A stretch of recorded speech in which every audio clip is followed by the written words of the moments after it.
Salvete omnes, mihi nomen est Ameltin Calida, and today I'll be presenting on the Centaurs and Satyrs. The first type of centaurs that I came across in my research were the Centaurus, or the Centaurus plural.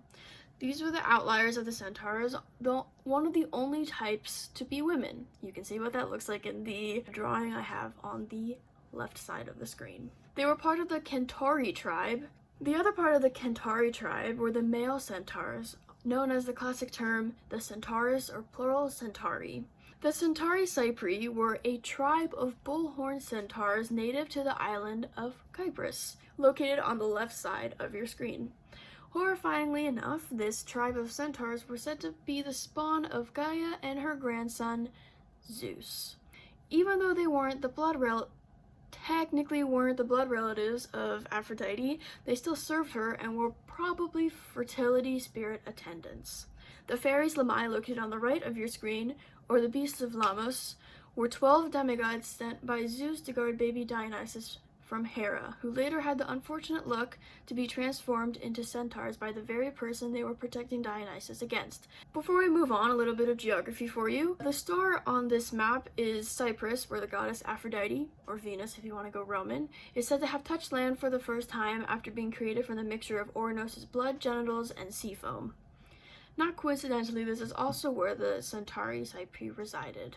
So now we're moving on to satyrs. The first race, the Satyri, or the fauns, if you were Roman, were rustic fertility spirits of the countryside and wilds.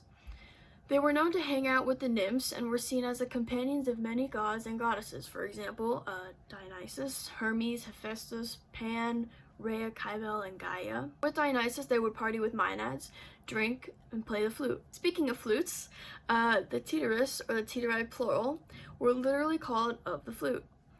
This tribe of satyrs fauns also followed Dionysus, or Bacchus, though they were known to play the flute above anything.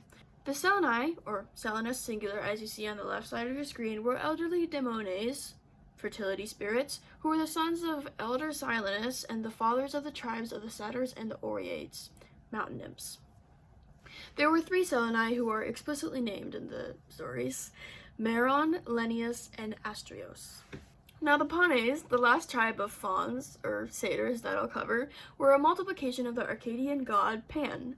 Their name came to mean all, but before that it meant rustic. Most of the world knows the story of Atalanta, but what is a little bit less known is the fact that she ran into 2 centaurs before her whole story started with Meleager recruiting her for the Caledonian boar hunt. But the drunken Rhocus and Hylaeus, 2 centaur brothers, proposed a marriage to her, and when she refused, they tried to force her to come with them so that they could marry, but instead she killed them on the spot. I think most children in America know the story of King Midas, the king who sought to be rich but paid a terrible price for it. He essentially won the lottery. He found a drunken satyr in his garden. What isn't part of that lottery is how he treated the satyr, but he had bestowed upon it kindness, and in return Dionysus showed up and told Midas, since he was so kind to the satyr, he could be granted 1 wish. Some variations of the story say that Dionysus was actually this drunken satyr. Even though these depictions are quite different, they both portray Chiron, the teacher of all heroes. On the left, he's training the young Achilles, and on the right, I think he's posing for his school yearbook photo. I'm not quite sure. The one who has seen so much through all the years he's been alive that the death of his students no longer seems to bear a great sadness on him. After all, Chiron taught Achilles, who met his end rather pitifully for such a great hero. He taught Actaeon, who was turned into a deer and hunted down by his own dogs after Artemis caught him spying on her and her hunters bathing. He taught Meleager, who was killed by his own mother after he himself had killed 2 of his relatives who were assaulting Atalanta, and the list just goes on.